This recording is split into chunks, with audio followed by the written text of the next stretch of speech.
Gente, a nossa aula hoje é com a nossa querida Verônica. A aula ia ser com a nossa amiga Janaite, não é? Mas a nossa amiga Janaite foi acometida por Covid e, de uma forma muito solidária, Verônica aceitou a tarefa. É uma amiga querida, ela é assistente social, é feminista, é educadora da ONG SOS Corpo, que atua em Pernambuco, e é uma militante feminista da Articulação de Mulheres Brasileiras, uma companheira muito bacana, que vai dialogar conosco hoje sobre a condição feminina, desigualdades do capitalismo e do sistema patriarcal e as lutas emancipatórias das mulheres. Verônica, meu bem, obrigada e a palavra é sua. Oi, Helena, obrigada, amiga querida, pelo convite, né? Aliás, eu estou aqui com uma grande responsabilidade, que é substituir nossa querida amiga Janaike, né? Que é uma companheira admirável, uma referência nossa. Mas como Helena disse, né? Ficou doente, a pandemia aí a gente está atravessando já uma quarta onda, né? Queria começar desejando saúde para a Janjan, desejando saúde para todas e todos que estão aqui nessa linda tela, né? Linda tela, vendo tantas pessoas bacanas, comprometidas, né? E desejar cuidado, né? É tempo da gente voltar a se cuidar. Sei que a gente nunca deixou de se cuidar, mas se cuidar bastante, porque vamos atravessar um novo momento, né? De contágio muito forte.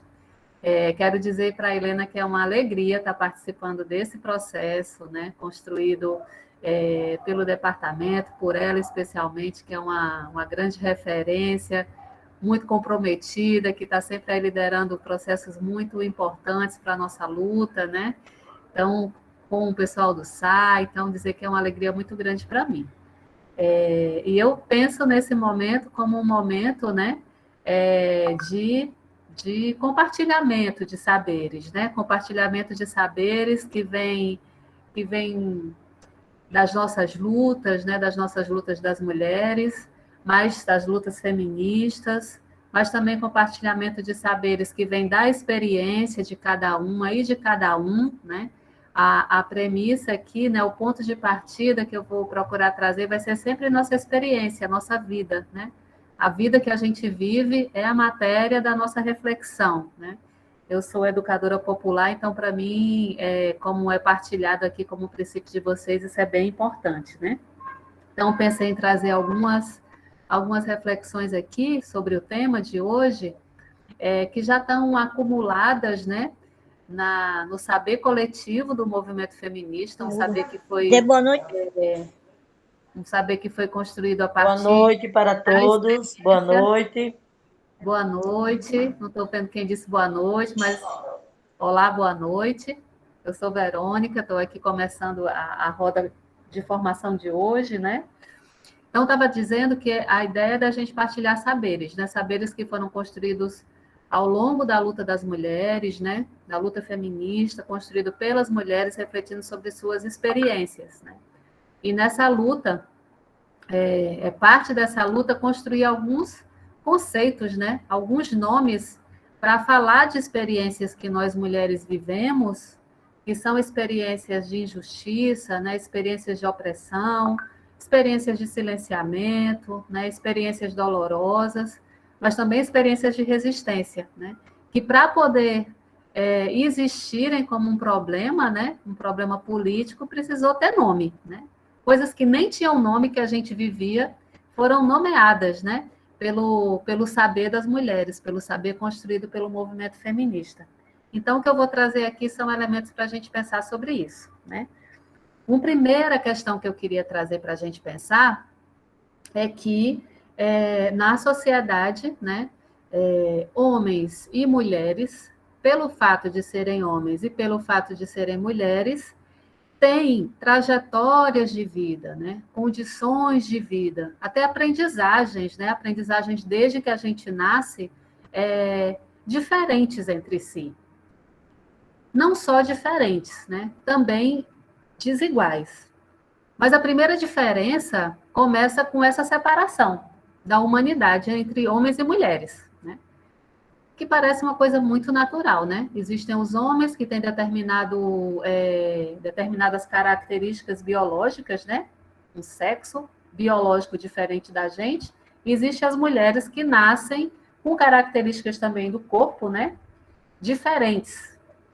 Então, isso separa os homens e as mulheres. Homens e mulheres são diferentes entre si, né?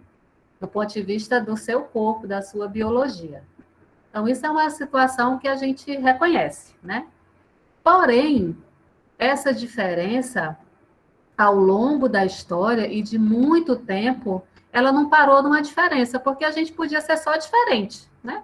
Como as espécies são diferentes entre si, né? Existem muitas diferenças entre nós, na humanidade, né? Mas essa diferença entre homens e mulheres, ao longo de muito tempo, não se sabe nem quando surgiu, mas se tem algumas, assim, especulações de quando pode ter surgido, foi transformada em uma experiência desigual na vida de cada um e na vida de cada uma e na vida de todos os homens e principalmente de todas as mulheres. Então, não é só que existe diferença entre homens e mulheres. Essa diferença foi transformada ao longo da história em desigualdades entre homens e mulheres, né? E nessas desigualdades, eu não preciso nem dizer qual foi o grupo, né, que ficou numa situação pior na história da humanidade até os dias de hoje. Quem adivinha? Homens ou mulheres? Sempre nós, mulheres. As mulheres, Sempre nós, mulheres. Desde muito e muito, muito tempo atrás. A gente vai para trás, vai para trás, vai para trás, onde tem história registrada, escrita, né? E vocês que são, né, de uma comunidade de fé, muitos, né, e muitas se dedicam a isso, sabem que onde há registro da existência de homens e mulheres, as mulheres estão sempre numa situação uma situação social pior, né? Com menos poder, com menos direitos, né? Com menos voz, com menos possibilidade de ser sujeito de sua vida, né? Do que os homens. Então, a gente tem essa situação que é inegável ao longo da história. Se a gente for estudar a Bíblia, a gente vai ver isso. Se a gente olhar para dentro da nossa casa, a gente vai ver isso. Se a gente for para um povo, muitas vezes, muito diferente de nós, a gente também vê isso. É um mistério, mas é um mistério que a gente explica, né, como sendo a construção do que a gente chama de patriarcado. Patriarcado, essa palavra que a gente escuta tanto, não sei se todo mundo aqui já escutou essa palavra, patriarcado, né? Mas patriarcado significa o quê? Por que que a gente achou importante as mulheres que vêm antes de nós, né? Que estavam lutando e reconhecendo a sua situação de opressão, vendo que isso acontecia, passaram a falar de patriarcado. Passaram a falar de patriarcado para nomear, para dizer, olha, existe um poder que domina a nossa vida. Existe um poder que oprime a nós mulheres. Existe um poder, um sistema que não deixa que a gente possa ser livre nas nossas diferentes dimensões do que a gente quer ser. E isso há muito tempo. Então, o patriarcado, ele é uma palavra que significa o poder. Primeiro significou o poder do pai. Patriarcado era o poder do pai. O patriarca era o patriarca da família, o grande patriarca, né? A gente tem essa referência do grande patriarca de muito longe e tem a referência do patriarca que é o pai de dentro de casa, o patriarca da família, né? Que mandava na terra, que mandava na esposa, que mandava nos filhos e nas filhas, que mandava até no cachorro, o que existisse ali ao redor, o patriarca que mandava, né? Então, o patriarcado veio dessa ideia de que era o poder do patriarca, o poder do pai. Só que desde faz alguns anos que o termo patriarcado a gente usa não só para nomear o poder do pai, mas para falar do poder dos homens. Porque não é só o pai que tem poder sobre nós, né? O pai tem poder sobre nós, em muitas situações. Não sei se foi a experiência daqui de muitas, né? Pai tem poder na família, mas não é só o pai que tem poder na família. O homem que nem é pai, eles às vezes têm mais poder do que as mulheres no trabalho. Então ele nem é pai dela, ele pode ser o chefe, mas ele tem mais poder, né? Às vezes é o seu irmão que tem mais poder do que você, que pode fazer coisa, que diz coisa com você, que quer controlar a sua vida porque ele é homem, né? Então a gente foi vendo que o poder do pai não era suficiente, porque infelizmente não era nem só o pai que mandava. Era o pai, era o irmão, depois do pai era o marido, né? Quem não tinha marido, qualquer homem na rua podia passar e dizer alguma coisa, ou se sentir dono do nosso corpo e dizer, essa mulher está na rua, o que, que ela está fazendo? Então o pai não era mais suficiente. Era o homem conhecido da gente e até o homem desconhecido que tinha poder sobre nossa vida de dizer uma coisa quando a gente passa na rua. Então, patriarcado, que é um termo às vezes que parece muito rebuscado, significa isso. O poder dos homens sobre nós mulheres. O poder dos homens maior do que as mulheres. O poder dos homens, ainda hoje, presente em vários espaços da nossa vida. E a gente vai falar sobre isso mais adiante.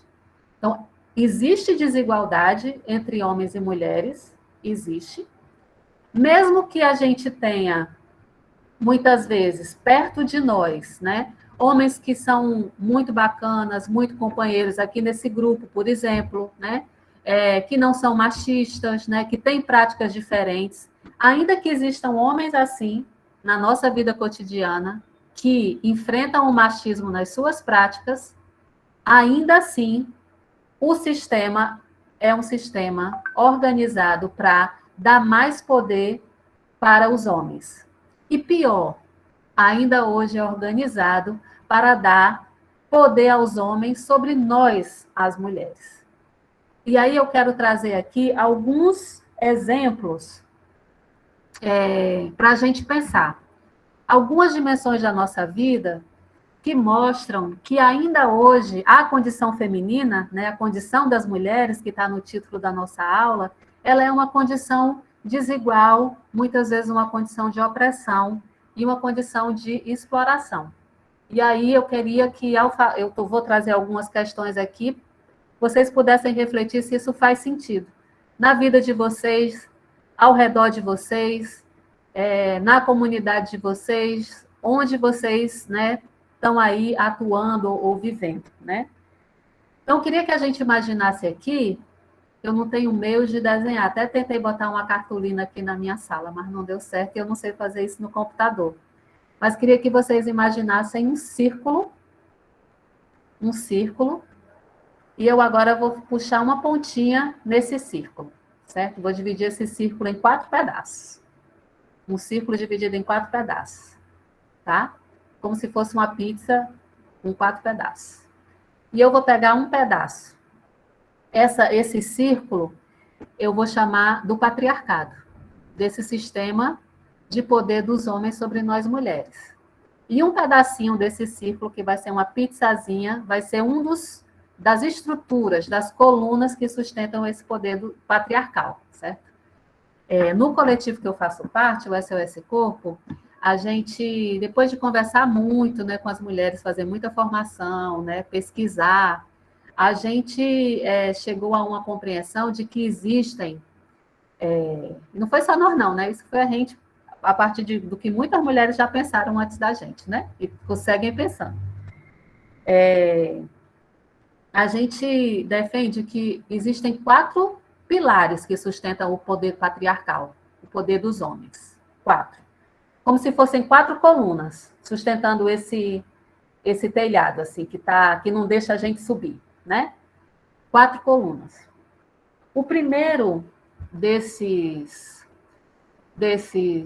pilares é a questão do controle do nosso corpo. Controle do nosso corpo, o controle da nossa capacidade reprodutiva, né? Porque os corpos das mulheres, né? Que são os corpos dominados, Não por coincidência, eles são os corpos que ainda hoje, né, que a tecnologia vai dizer e as outras experiências vão mostrar, mas é o corpo que ainda hoje tem a capacidade de parir, né, de ter filhos. Então, está provado, muita gente antes de nós já disse, que a opressão das mulheres e o controle das mulheres pelos homens tem origem na necessidade de controlar essa capacidade que as mulheres têm de reproduzir, de produzir crianças, né? De produzir outras criaturas que em determinados momentos já foram vistas como mão de obra, né, para as famílias, né, para poderem fazer o trabalho, né? A concepção sobre as crianças foi mudando ao longo do tempo, né? Mas, durante um determinado momento da história da humanidade, principalmente quando houve a ideia de propriedade privada, foi preciso controlar, né? Controlar quem era a paternidade desses filhos, para poder controlar a herança, né? Isso para falar só do nosso lado, né, da história, porque tem muitos outros povos que têm outras explicações. Mas o que é certo é que, ainda hoje, uma das experiências que sustentam, um dos pilares, uma das colunas que sustenta o poder dos homens é controlar a nossa capacidade reprodutiva, é controlar a nossa sexualidade, é controlar o nosso corpo. Ainda hoje, a gente tem muitas situações, né, que mostram que um dos poderes patriarcais sobre as mulheres é o poder sobre o corpo. Olha aí, alguém desenhou para mim. O patriarcado é a bolinha, viu? Aí vamos aqui, numa dessas coluninhas, vamos botar o controle do corpo. Né? Então, ainda hoje, é uma obrigação das mulheres, né, prestar serviços sexuais no casamento, não está mais na lei.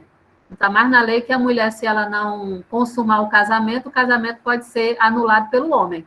Mas isso é muito recente, vocês lembram?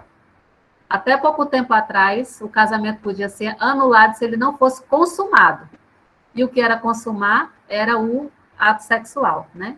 Mas não é só isso, o controle do corpo. O controle do corpo das mulheres acontece quando a gente tem o nosso corpo transformado num objeto. Ainda hoje, o corpo das mulheres ele é objetificado para servir aos desejos, né? Muitas vezes aos desejos masculinos, mas também aos interesses do capitalismo, que é outro sistema que nos oprime. Mas o padrão de beleza, ora tem que ser mais gordinha, ora tem que ser magra, ora tem que ser não sei o quê, ora tem que... Existem muitas formas de controlar o corpo das mulheres, muitas imposições do corpo das mulheres, né? Então, a questão da medicalização também, o fato de transformar o corpo da mulher, né, desse corpo ser visto como um corpo sujo, né? Tudo que é associado ao nosso corpo é muitas vezes tratado como se fosse uma doença. Às vezes até os processos naturais são tratados como se fosse doença. A menstruação, por exemplo. A gente tem até mesmo vergonha, né, de falar menstruação. Por que a gente tem vergonha de falar menstruação? Isso é uma coisa que acontece no nosso corpo todo mês. É porque é uma coisa das mulheres, né? Aí tem que ficar ali escondidinha. A gente aprende, quando menstrua pela primeira vez, a esconder. Um dos maiores medos que a gente tem, eu, pelo menos, a minha mãe me ensinou que eu prestasse atenção para eu não sujar minha roupa quando eu ficasse menstruada. Vocês já passaram por isso? Aí eu ficava com as minhas amigas. Gente, olha aqui meu short, olha aqui minha saia, olha aqui minha farda. O pânico de aparecer alguma coisa que indicasse que eu estava menstruada. Mas por que isso? Se a gente fica menstruada? Até as propagandas, vocês já prestaram atenção? Propaganda de mods, de absorvente. Quando vai derramar lá para dizer que o absorvente é bom, que não deixa vazar, derrama um negócio azul. Mas se o sangue é vermelho, por que derrama um negócio azul? A gente, quando menstrua, diz, eu estou doente. Eu ainda dizia isso quando eu passei a menstruar. Então, o nosso corpo, o corpo das mulheres, ele é transformado numa coisa suja, numa coisa doente, é reprimido, o jeito da gente sentar. Ainda hoje é assim. Tem que sentar de determinado jeito porque tem que ter vergonha. Os homens sentam de qualquer forma, gente.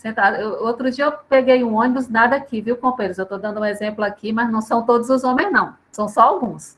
Peguei um ônibus e disse, gente, eu vou viajar toda exprimida aqui, porque esse rapaz não pode fechar as pernas se eu estou fechando as pernas, né? Mas veja, O que eu estou querendo dizer pois é, foi um amigo que era cutucado. Se ele está manchado, usar fraldão depois do parto, né? Esses exemplos que a gente às vezes está tratando aqui como uma maneira, né, até brincando, mas no dia a dia é uma aflição que a gente passa, né? No dia que a gente suja a roupa, a gente vem naquela agonia para dentro de casa, sai correndo no ônibus, não sei o quê. Então, são coisas que vão limitando, né, o nosso bem-estar com o nosso corpo. Mas é só esse corpo que é muito controlado ainda hoje. Aí tem um monte de produto que o capitalismo adora, né? Vender um monte de produto para esse corpo, vender cosmético, vender não sei o quê, para a gente estar sempre no lugar do corpo que precisa ser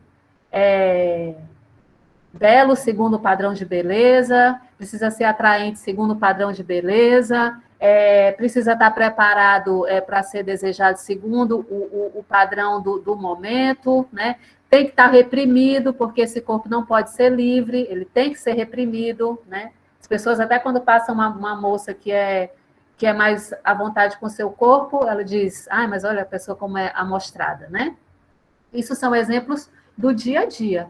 Ao mesmo tempo, a gente tem esse contexto da repressão e tem uma série de incentivos, né, para que esse corpo também das mulheres ele seja um objeto sexual, né? Ainda hoje. Tem uma venda, né, as modelos, a gente abre o Faustão, tem aquela coisa do corpo das mulheres ali sendo exposto. Então, ainda, por mais que a gente tenha avançado nas nossas lutas, né, por mais que a gente tenha avançado nas nossas lutas, a gente ainda tem muita opressão, muita repressão ou muita exploração, objetificação, que é você transformar aquele corpo num objeto, né? Quando a gente passa na rua, a gente escuta várias coisas, como se a gente não fosse um ser com sentimentos, fosse só aquele corpo ali, né? Que pode ser violado. Além disso, a gente tem outras formas de controle, né? Apesar da gente ter toda essa imposição, essa objetificação das mulheres, mas a sexualidade das mulheres ela ainda é muito controlada, né? É muito desigual a vivência da sexualidade quando ela é vivida pelos homens do que quando ela é vivida pelas mulheres, né? Ainda hoje as mulheres sofrem muito preconceito, por exemplo, quando engravidam, né? Quando são muito jovens engravidam, porque as pessoas criminalizam logo, né? Veja, já está tendo uma vida sexual, engravidou, né? Ninguém faz essa pergunta para os homens, né? Todo mundo acusa quando a menina tem mais de um namorado, mas ninguém faz não aponta do mesmo jeito para os homens, né? O homem é o garanhão, a mulher é safada, né? Então, a gente ainda tem muitas desigualdades em relação a essa questão da vivência da sexualidade, do corpo, né? O nosso corpo ainda é muito tolhido, e tudo isso vai gerando processos até mesmo de adoecimento, né? Do nosso corpo. Então, é por isso que a gente defende que controlar o corpo das mulheres, né, ainda é uma forma de manter esse poder dos homens. E aí junta o poder dos homens com o poder do capitalismo, né?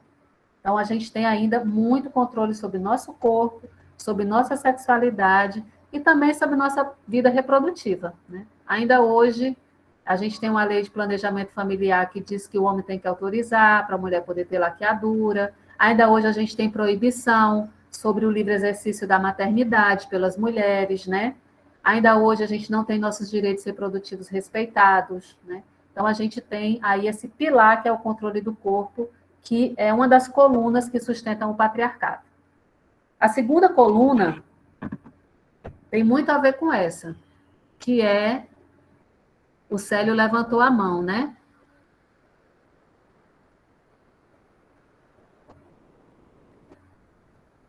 Pode continuar, Verônica. A gente pode falar a gente vai guardando as inscrições, ou fala Isso, agora. você pode continuar. E a gente fala no final, vocês vão anotando aí o que quiserem perguntar à Verônica, Pronto. que no final tem um momento, viu, Verônica? Depois de sua apresentação. Pronto, pode continuar. Tá certo. Já falei 20 minutos, vou correr aqui, que agora que eu estou na primeira coluna. São 4, viu? Então, essa é a primeira coluna. Controlar nosso corpo, nossa sexualidade, nossa reprodução. Nada mais efetivo para controlar e oprimir do que controlar o corpo, né? Então, essa é o primeiro pilar. O segundo, que está muito relacionado com esse, é a violência, né? a violência contra as mulheres. Ainda hoje, infelizmente, a gente tem uma realidade de que a violência doméstica, né, a violência que acontece dentro de casa, a violência cometida por pessoas que são nossas parceiros íntimos, né? Não é uma violência cometida por desconhecido, mas violência cometida por pessoas que partilham a vida íntima conosco, né? Pais, né? Tios, familiares, companheiros, né? Ainda hoje a gente tem uma realidade em que a violência contra nós mulheres, ela é cotidiana, né? Ela acontece dentro da nossa casa, ela acontece nas nossas relações, né? E a gente tem situações muito terríveis que são os feminicídios, né? Que são as mortes, os assassinatos de mulheres que acontecem pelo fato de nós sermos mulheres. Então, a violência contra as mulheres, ela é uma prática que está fundada também no patriarcado, né? A gente está falando da violência cometida pelos homens, né, contra as mulheres, nas relações afetivas, né? Muitas vezes baseadas em ideias de controle do corpo, né? Controle do corpo através da violência, não deixar se vestir de determinada forma, né? Querer impor a vontade e aí impor a violência sexual, né? A violação sexual. A violência dos homens acontece, sobretudo, como eu já disse, nas relações afetivas, né? Com aquela ideia que muitas vezes sustenta as relações, né? Baseadas muito no patriarcado, de que de posse, né? De ciúme. Então, ainda hoje, a gente tem uma realidade em que homens, né, praticam violência contra as mulheres movidos por essas ideias, né, por essa cultura do ciúme, da posse, que você é minha, você não pode ser de mais ninguém, né? E isso leva a situações de ciclos de violência, né, os ciclos da violência doméstica nas relações, e situações que muitas vezes, quando não rompidas, chegam ao próprio homicídio, né, daquela mulher. A violência contra as mulheres também acontece como uma prática para ensinar as mulheres a serem como elas devem ser. Parece um absurdo o que eu estou dizendo, mas não é. A violência doméstica, muitas vezes, é utilizada para ensinar as mulheres de que elas precisam cumprir com as tarefas domésticas, que elas têm que servir ao marido, que elas têm que ser recatadas, que elas não podem sair determinada hora, que ela não pode olhar para fulaninho de tal, que ela não pode se vestir de determinada forma, que ela tem que ser uma boa mãe, né? A violência, ela é usada para coibir, né? Para impedir a nossa autonomia. E não é à toa que muitas vezes é quando a mulher tenta sair de uma situação, de uma relação abusiva, de uma relação violenta, que ela é assassinada. Porque o patriarcado, ele é tão forte, né? Essa ideia do poder e da posse dos homens, principalmente nas relações afetivas, nas relações conjugais, é tão forte isso que muitas vezes isso leva à prática de assassinatos contra as mulheres, né? Por não se suportar a ideia de que a mulher pode ter uma vida autônoma e uma vida livre fora daquela relação. É uma construção muito forte do patriarcado e que, infelizmente, ainda hoje não foi derrubada. Essa coluna não foi derrubada. E é muito importante a gente pensar sobre isso, porque muitas vezes as músicas, né? Não é só na prática dos homens, mas é na estrutura da sociedade que essa violência ela é naturalizada. As músicas. A gente tem uma amiga, né, Helena Analba Brazão, que ela é uma referência no estudo da violência. Ela tem um livro que é impressionante, que é ela tirou o título do livro de uma música, que, se eu não me engano, é do Vinícius, que diz: Nunca você sem mim. Veja, nunca você sem mim. Isso está na música, todo mundo acha bonito na música. Mas isso que a gente acha muito bonito na música, muitas vezes leva um homem a matar uma mulher porque não aceita que ela exista sem ele, mesmo que ele não exista.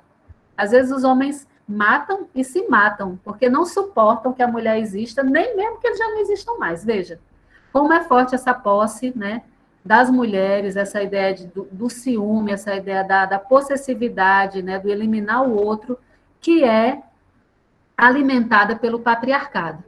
E que ainda hoje alimenta muitas nossas relações, até entre adolescentes, gente. A gente vê muitas vezes essa naturalização. Ai, fulaninho não gosta de mim porque não tem ciúme de mim.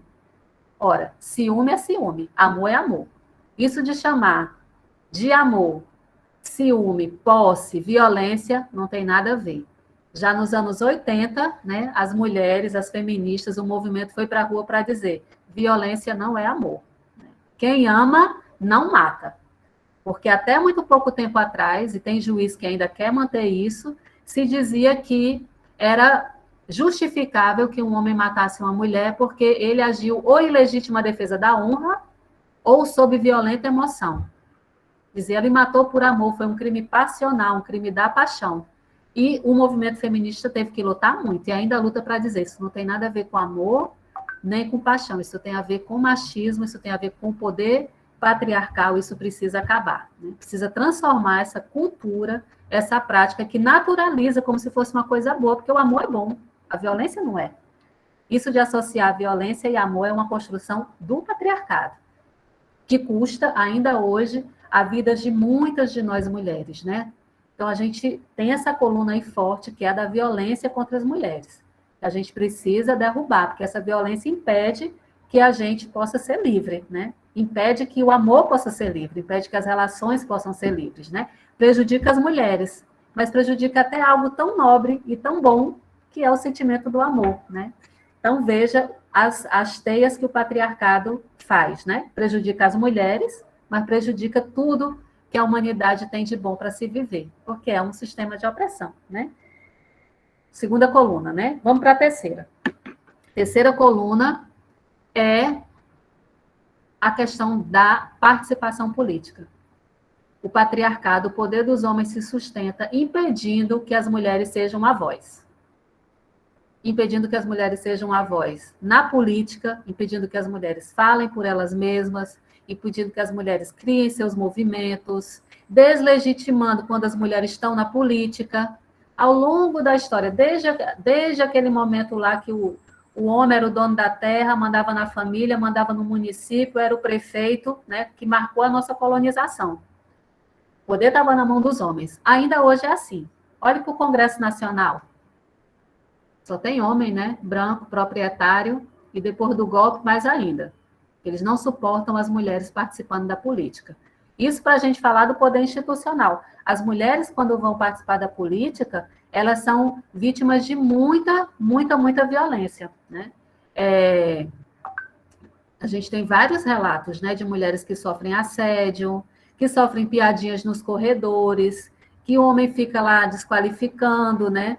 Falando do corpo dela, tocando no corpo dela. Vocês viram aquele parlamentar em São Paulo, né, que assediou uma parlamentar, que é isso. O machista, ele quer sempre reduzir a mulher a um corpo que ele pode violar. Ele não aceita que essa mulher ela seja sujeito da política, que tenha mais voz do que ele, né, inclusive, que seja mais capacitada do que ele. Então, impedir as mulheres de ser um sujeito político é uma forma de manter a gente oprimida. Se a gente não pode participar da política e tomar decisão, a gente fica mais oprimida, né? Porque são os homens que continuam fazendo as leis, são os homens que continuam governando. Mas impedir a participação política é uma forma de manter esse poder patriarcal sobre nós. Isso se dá nas estruturas, né, na política partidária, isso se dá nos congressos, isso se dá nos governos. Às vezes, essa prática machista está dentro das nossas próprias organizações, né, dos movimentos que a gente participa. Muitas vezes, os próprios companheiros desqualificam as mulheres que estão na participação política. Muita gente ainda hoje acha que essa história de movimento feminista, um movimento só de mulheres, está errado, que tinha que ter os homens juntos também, né? Então, a gente tem várias formas de desqualificar quando nós, mulheres, nos tornamos sujeito político. Isso é as estruturas, né? Mas a gente também tem um desencorajamento e uma ridicularização. Quem é do interior, muitas vezes, quando começa a ser uma liderança política, as pessoas começam a dizer, fulano é uma revoltada. Lá vem a barraqueira, né?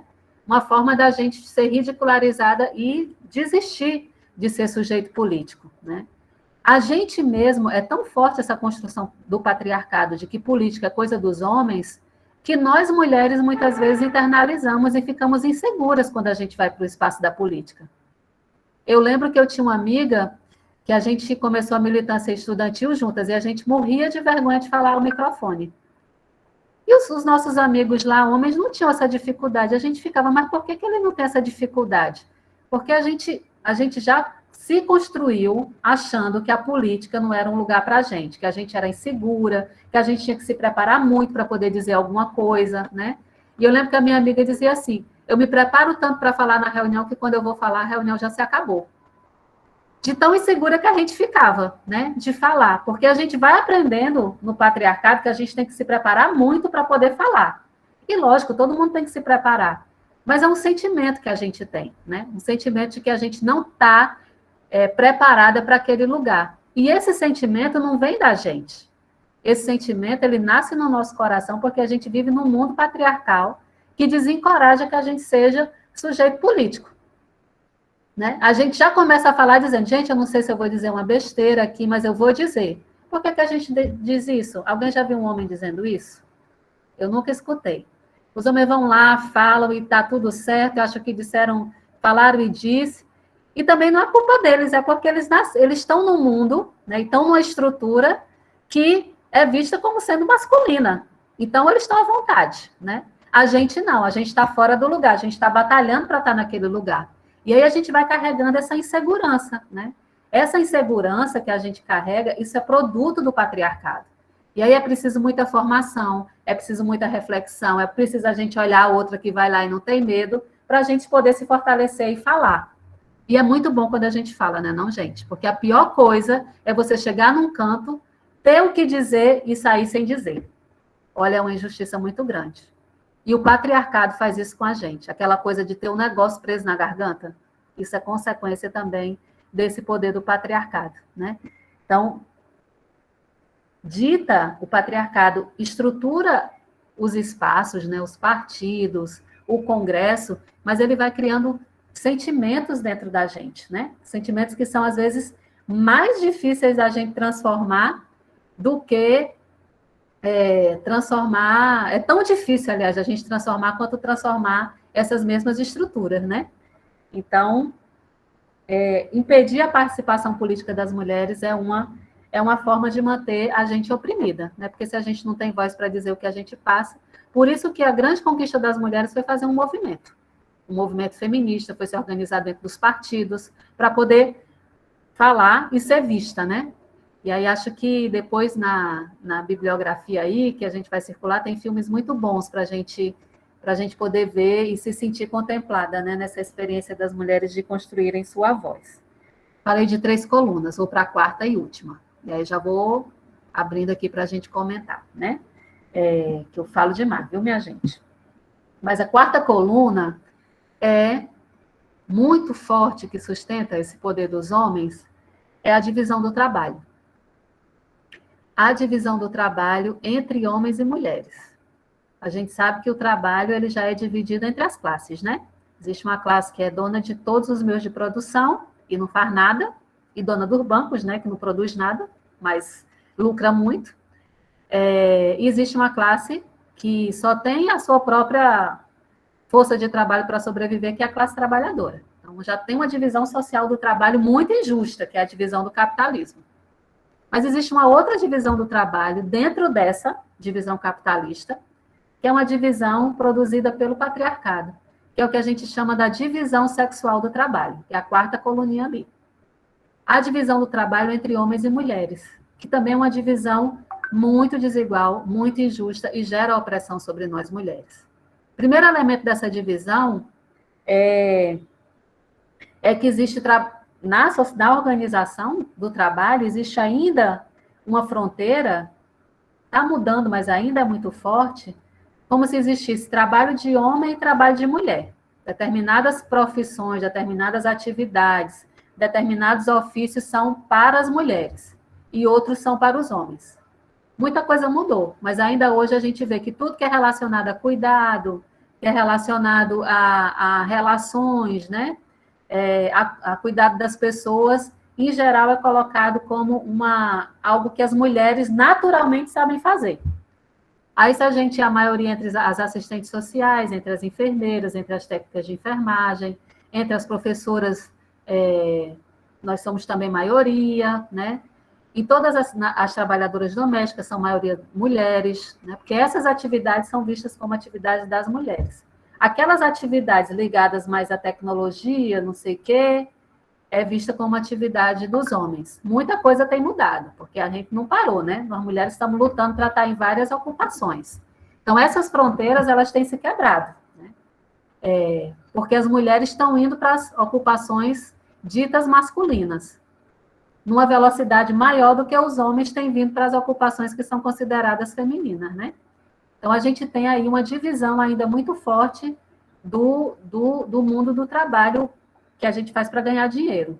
Mas não é só isso o problema, que gera discriminação quando a gente resolve ser pedreira, né, auxiliar, trabalhar na construção civil, na mecânica, a gente sofre um bocado de preconceito. Quando a mulher está lá pilotando o avião, todo mundo acha que o avião vai cair, né? Ou quando está pilotando o caminhão. Tem esses preconceitos, mas não é só isso. Tem um outro elemento dessa divisão do trabalho que é pior ainda, que é a desvalorização do trabalho feito pela mulher.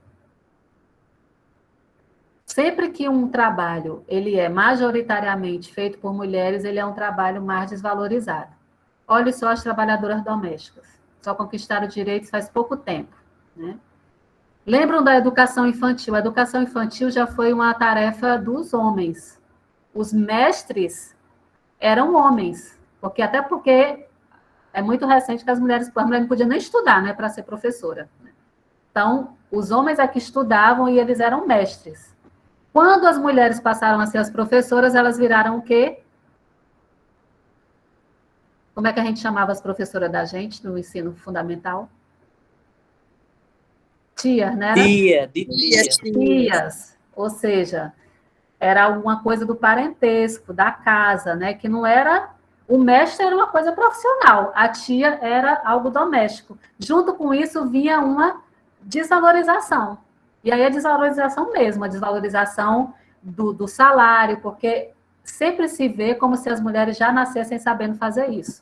Nós que somos assistentes sociais, até hoje a gente tem muita desvalorização do nosso salário. E é pelo fato de nós termos uma categoria majoritariamente das mulheres, vista como um trabalho das mulheres. Ainda que tenha homens assistentes sociais, mas nosso trabalho é visto como um trabalho das mulheres, que a gente nasceu boa para fazer caridade, faz, nem precisou estudar para fazer o que faz, né? O povo vê assim e justifica assim a desvalorização salarial. Então, esse desvalor do trabalho feito pelas mulheres, das profissões, dos ofícios considerados femininos, né, é algo que estrutura também a desigualdade e a opressão que nós mulheres vivemos, porque gera mais pobreza para nós. Se nosso trabalho é mais valorizado, a gente é mais pobre, a gente tem menos autonomia econômica, e aí todas as outras colunas se fortalecem com isso. Se a gente sofre violência sem autonomia econômica, a gente não consegue sair.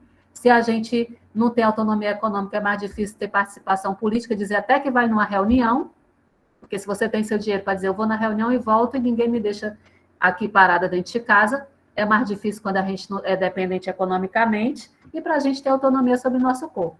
Está vendo como a coluna vai se fortalecendo, cada uma vai fortalecendo a outra? Então, a gente tem essa divisão, né, do trabalho entre homens e mulheres.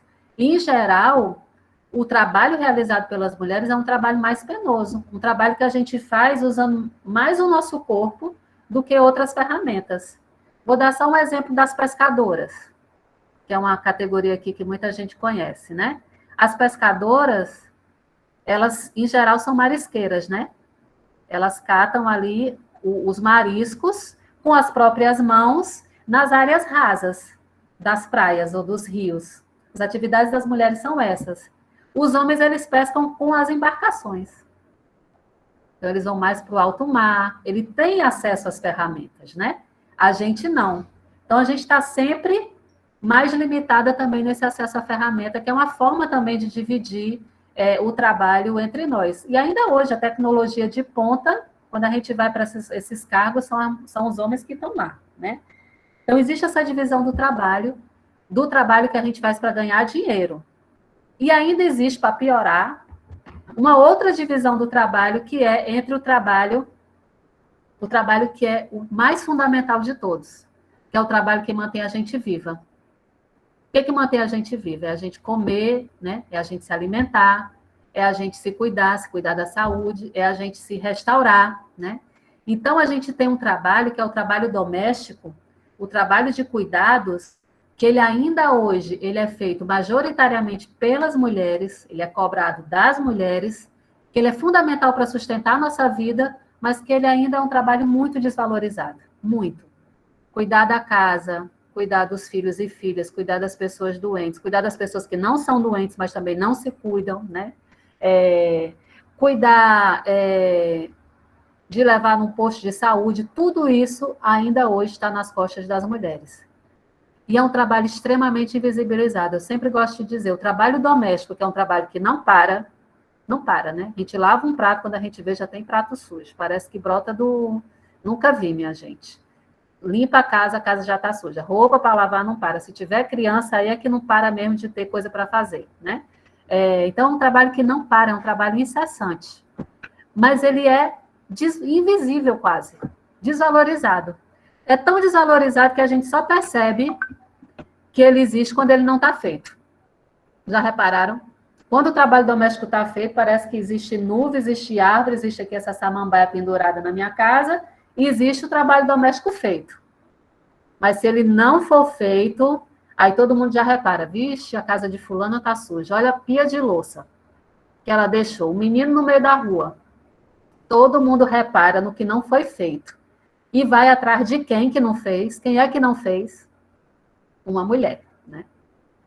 Então, gente, essa cobrança, ela é muito forte. Eu estou brincando aqui, mas no dia a dia ela gera muito sofrimento, né? Às vezes gera até muitos prejuízos para as mulheres, né?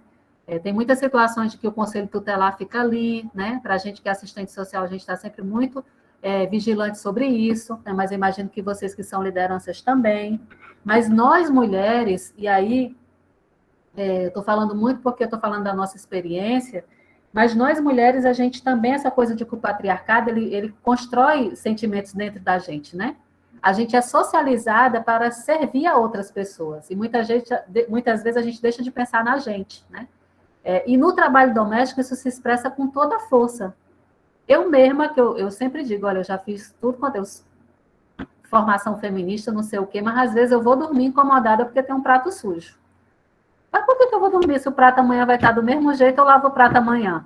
É uma coisa que a gente aprendeu, foi colocar dentro do nosso coração que não pode ter um prato sujo, né, para lavar. Às vezes a gente aprende que demonstrar afeto é você lavar a roupa da pessoa. Não é, você pode dar um abraço no seu filho e dizer, agora lave sua cueca, meu filho, aprenda a lavar sua cueca. Mas o patriarcado transformou, né, essa realização do trabalho doméstico quase que numa obrigação, né, do nosso afeto. E é muito difícil a gente quebrar isso, né? É muito difícil a gente quebrar isso. Mas isso gera uma grande desigualdade na nossa experiência, né? A gente está pautando aqui as desigualdades. Porque a gente está, em geral, mais cansada. Por que a gente está mais cansada? Porque se a gente trabalha fora para ganhar dinheiro, ou dentro de casa para ganhar dinheiro, isso ainda se junta com a jornada do trabalho doméstico, do trabalho dentro de casa. Então, a gente está sempre mais cansada. A gente tem menos tempo. Menos tempo porque, afinal, a gente tem que fazer esse trabalho, e esse trabalho leva muito tempo. E, como eu disse, não para. Na pandemia, a gente viu que não parava mesmo. Ficou todo mundo enlouquecendo. Mas, no dia a dia, já é assim. E é um trabalho que não é igualmente dividido, né? Não é dividido, nem dentro das famílias, nem tem política pública que deveria ter para dividir esse trabalho, né? Podia ter lavanderia coletiva, restaurante popular, creche para todas as crianças, não tem. Ninguém quer socializar esse trabalho. O capital deixa para lá, porque ele se dá muito bem, tendo a força de trabalho para ele dispor, né? Então, a gente tem uma sobrecarga nas costas das mulheres do trabalho de cuidado, do trabalho doméstico, né? E isso gera adoecimento, cansaço e gera menos tempo para a gente poder, inclusive, desenvolver outras dimensões da nossa vida, né? Além de tudo, gera prejuízos para as mulheres, todos esses elementos, gente, mas gera prejuízos para os homens também. Porque, veja, aprender a cuidar e a cuidar-se é algo que deveria ser partilhado para toda a humanidade, né? O cuidado, ele é um valor, né? Ele é algo muito importante. Então, não é que a gente está querendo falar mal do ato de cuidar, o que a gente está criticando aqui é que metade da humanidade, que são as mulheres, que está obrigada a cuidar da outra metade. Isso não é justo. Mas é importante que todos os seres humanos possam cuidar. Cuidar de si, cuidar dos outros e das outras, né? Porque a nossa condição no mundo é essa. Cuidar da natureza, sem a qual a gente também não vai existir, não vai sobreviver. Então, colocar o cuidado no centro da nossa vida, né? Colocar a reprodução da vida no centro é uma das lutas mais importantes do movimento feminista, né? E, por fim, eu vou concluir, porque já falei muito, essas 4 colunas que sustentam o patriarcado, elas provocam uma situação de opressão, de prejuízo, né? E de exploração para as mulheres, principalmente. Mas elas também prejudicam os homens, né? Porque as mulheres morrem de vítimas de violência dos homens, e os homens morrem, muitas vezes, vítimas de situações que são geradas pelo machismo, né? Dirigem em alta velocidade, morrem de acidente de trânsito. Querem demonstrar que são muito fortes e não sei o quê, se envolvem em brigas, morrem em função da violência. Não usam a máscara porque não tem medo do coronavírus, morrem de Covid, né? Então, essa coragem que o patriarcado cria para os homens, ela é uma coragem extremamente nefasta. Só leva a muitos prejuízos para os próprios homens. E, principalmente, para as mulheres, né? Então, todas essas dimensões que eu estou tratando aqui são estruturas que sustentam o poder dos homens, que pesam sobre nós mulheres, mas que também trazem muitos prejuízos para a própria existência, na existência livre de homens e mulheres no mundo, que é o que a gente batalha. Agora, vocês viram aqui, eu quero agradecer muito quem fez o desenho. Imaginem agora, vou concluir com isso, que esse círculo aqui que vocês estão vendo, né? Cada uma dessas colunas, ela é um raio. Imagine uma roda de bicicleta. Sabe uma roda de bicicleta? Não tem os raios, né? Que esses tracinhos que formam a roda da bicicleta. A bicicleta não tem vários raiozinhos? Eu chamo de raio, no Ceará chama raio, né? Que é esses ferrinhos que ficam na roda da bicicleta. Imaginem que essas coluninhas aqui são esses ferrinhos que estão na roda da bicicleta. São esses ferrinhos que sustentam a roda. Senão a roda, ela enverga. Então, para a gente derrubar esse poder do patriarcado, do poder dos homens, a gente tem que atacar e quebrar todas esses ferrinhos aqui, esses raios, que é para poder a roda envergar. E por que é tão difícil a gente quebrar esses raiozinhos aí que sustentam a roda? É porque essa roda está girando. Ela não para de girar. A bicicleta está andando. Enquanto a gente está vivendo aqui, a gente está criticando, a gente está sofrendo as situações, né? A gente está no meio dessa roda de bicicleta. E é por isso que é tão difícil transformar. É porque a gente está transformando, tentando derrubar o raio, a gente está tentando transformar a gente mesma, tirando o sentimento que esse raio produziu na gente, a gente está tentando envergar a roda da bicicleta, né? Enquanto a bicicleta está rodando, né? E olha, alguém aqui já conseguiu tirar uma roda, trocar uma roda de bicicleta enquanto ela está andando? É difícil, né? Tem que parar a bicicleta. Quando a gente está num processo de formação, como hoje, a gente está parando a bicicleta. A gente parou a bicicleta para enxergar cada um desses raios aqui. Mas quando a bicicleta está andando, que é a nossa vida, está tudo misturado. A violência para manter a mulher trabalhando, a mulher independência econômica está mais sujeita à violência, está mais sujeita ao controle do corpo, não consegue participar, as rodas estão tudo misturadas no dia a dia, né? Então, essa imagem da roda da bicicleta é para a gente entender que quando a roda gira, tudo se mistura, né? Mas quando a gente para a roda, como a gente está fazendo aqui para refletir, a gente consegue ver cada um dos raiozinhos. E se a gente fosse ver, ia poder puxar muitos outros raios a partir da nossa experiência, que mostram a sustentação do poder dos homens.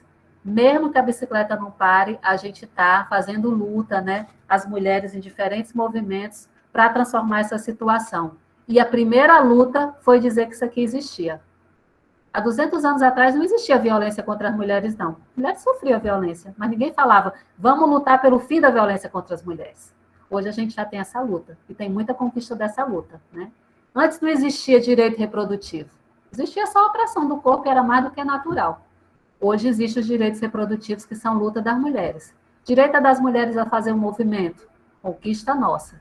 E lutar para transformar o trabalho, a divisão do trabalho também é luta nossa. E aí tem muita, muita reivindicação para isso. Então, a gente está aqui parando a bicicleta para ver esses raiozinhos separados, para poder a gente se organizar para lutar contra eles. Então, eu vou parando por aqui, e aí a gente abre a roda, que eu já sei que tem muita pergunta aí, para a gente poder enriquecer muitíssimo esse nosso debate, que eu trouxe só aí uns primeiros elementos. Era isso, gente. Verônica, amiga, que exposição maravilhosa, não é? Não é, gente? Gostaram? A partir da nossa vida, que a gente, de fato, consiga destruir aí os 4 pilares que estruturam o patriarcado e que estrutura a violência cotidiana que está na nossa vida, não é? Então, Verônica, querida, muito obrigada pela sua contribuição, foi valiosíssima. Receba o abraço aqui da nossa turma. Receba aí os mais de 50 abraços